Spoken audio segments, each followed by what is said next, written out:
Shalom, shalom, frères et sœurs en Christ, et bienvenue à la Rhapsodie du mardi 23 août 2022. Rhapsodie écrite par le pasteur Chris Oyakilome, et la lecture vous est offerte par les vérités de l'Évangile. Alléluia. Le thème d'aujourd'hui est « Vos confessions contrôlent votre vie ».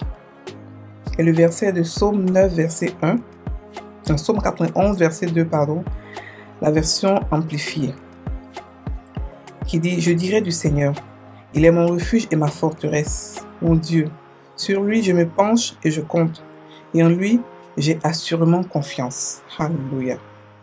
Le pasteur Christ dit « Souvent nous pensons à des choses qui sont arrivées à de très bonnes personnes, et nous nous disons, si cela a pu arriver à telle ou telle personne, qu'en est-il de moi? Est-ce que cette personne est meilleure que moi?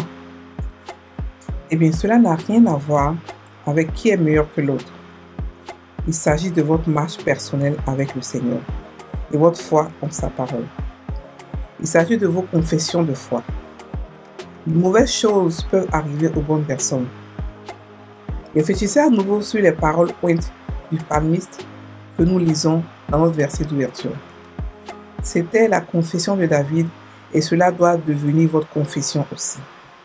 De temps en temps, vous dites, « Il est mon refuge et ma forteresse, mon Dieu. Sur lui je me penche et je compte, et en lui j'ai assurément confiance. » Apprenez le pouvoir et la valeur du fait de penser et de parler comme il faut. Si votre pensée est erronée, cela se reflètera dans vos paroles. Et si vos paroles sont inadéquates, les choses iront mal dans votre vie. Vos confessions contrôlent votre vie. La Bible dit dans Proverbe 6, verset 2, « Si tu es enlacé par les paroles de ta bouche, si tu es pris par les paroles de ta bouche. » Alléluia. Pas étonnant que le psalmiste dans Psaume 39, verset 1 dit, nous exhorte à monter la garde sur ce que vous dites et ne pas déclarer que ce qui est juste. Il dit, je veillerai sur mes voies, de peur de pécher par ma langue, je mettrai un frein à ma bouche. Et Jacques 3, verset 2 nous dit, nous bronchons tous de plusieurs manières.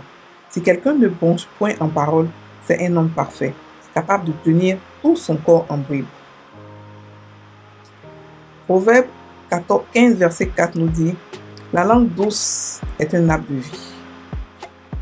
Une langue saine est une langue qui parle conformément aux dispositions de Christ dans son évangile. Voulez-vous vivre une vie extraordinaire et transcendante de gloire toujours croissante à laquelle Dieu vous a destiné? Vos confessions sont la clé. 1 Pierre 3, verset 10 nous dit, si quelqu'un en effet veut aimer la vie et voir les jours heureux, qu'il préserve sa langue du mal et ses lèvres des paroles trompeuses.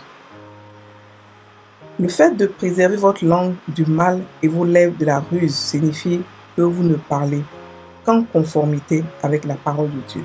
Alléluia. Fin de la rhapsodie. Aujourd'hui, le pasteur nous parle de quelque chose de vraiment important. Surtout pour nous les Noirs. Parce que les Noirs, on a tendance à se rabaisser, on a tendance à parler mal, on a tendance à dire des choses qu'on croit que c'est de la plaisanterie, mais qui jouent sur nous. On a tendance à dire, moi je n'ai rien, je ne suis rien, je suis pauvre. Qu'est-ce que j'ai? Et tout ça. Ce n'est pas comme ça qu'un enfant de Dieu doit parler. Nous avons un langage différent. Nos confessions sont différentes. Alléluia. Un être normal, un être qui n'a même pas Dieu, c'est-à-dire qu'un être qui est dans ce monde, qui est vivant, a un pouvoir dans la langue.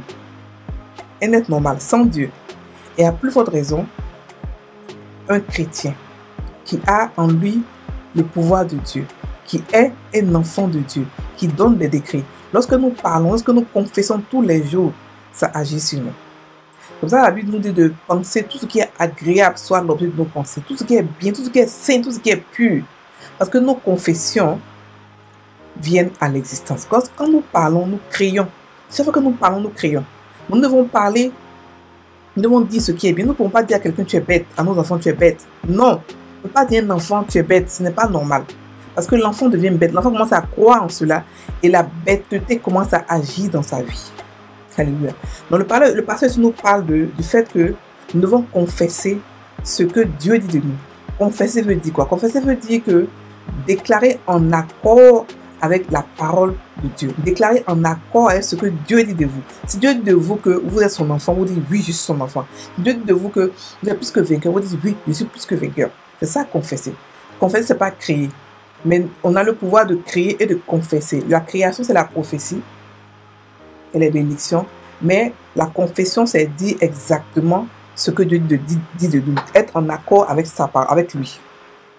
Donc le pasteur nous dit que on a l'impression souvent que les gens qui n'ont que des bonnes choses qui leur arrivent dans leur vie, on se demande mais qu'est-ce qu'ils font? Pourquoi pas nous?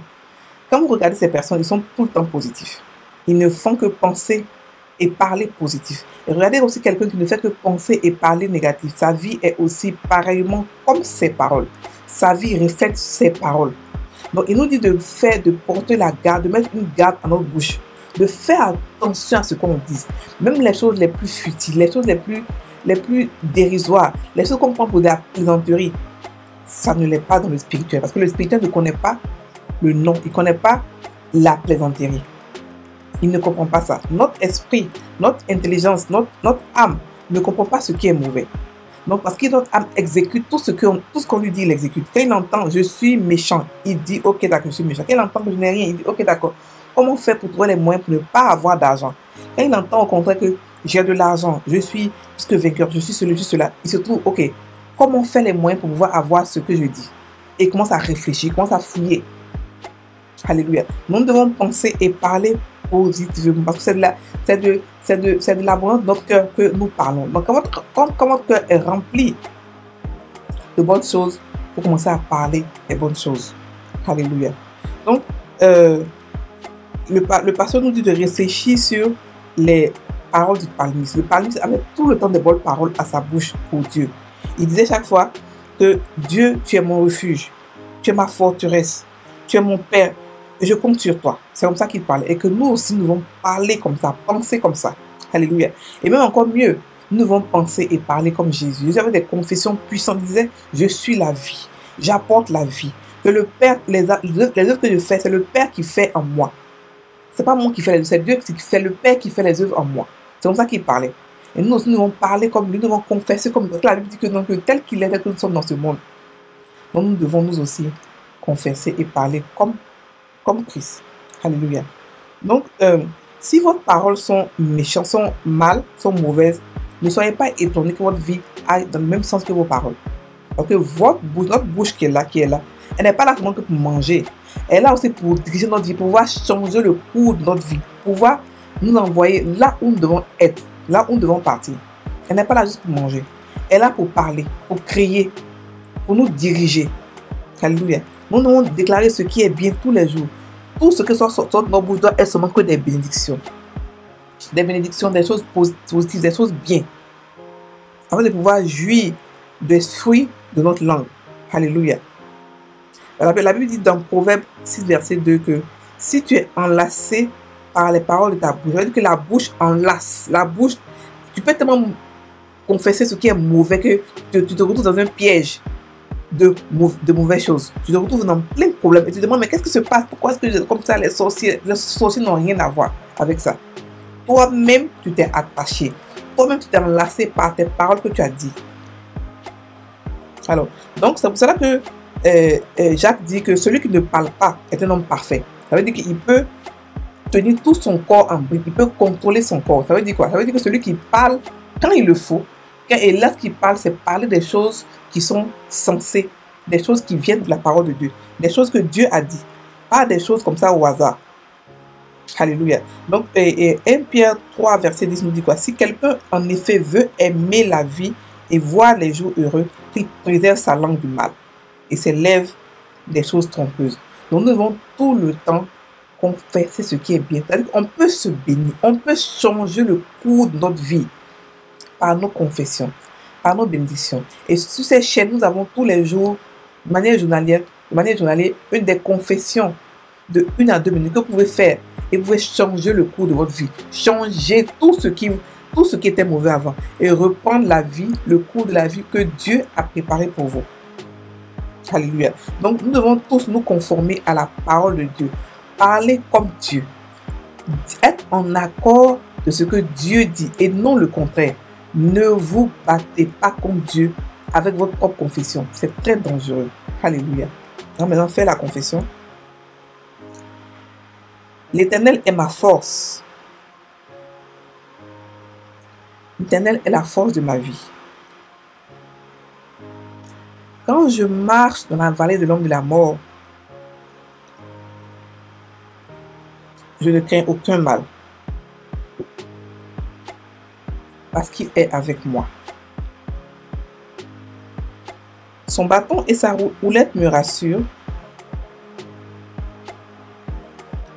Il tient ma main droite et me dit: n'aie pas peur, je suis là pour t'aider. Par conséquent, je me tiens fort en lui et en la puissance de sa force. Alléluia, gloire à Dieu. Frères et sœurs en Christ, soyez bénis, faites attention à vos paroles. Alléluia.